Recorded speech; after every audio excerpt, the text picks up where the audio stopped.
So ayan guys, ito na nga yung ating version ng chicken curry na ating niluto nung nakaraang gabi. So ayan, nagisa-gisa lamang tayo ng luya, bawang, sibuyas, tapos nilagyan natin ng powdered black pepper at saka iodized salt at nilagay na natin yung ating mga manok.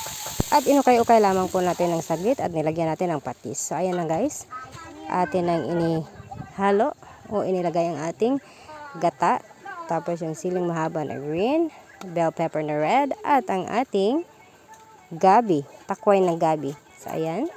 Take a closer look. At ayan na siya guys. O, diba? Sarap tingnan ng ating version ng chicken curry. Oo, na-murder natin ng husto ang talagang version ng chicken curry na dapat ay patatas at carrots ang nilagay. Pero okay lang yan.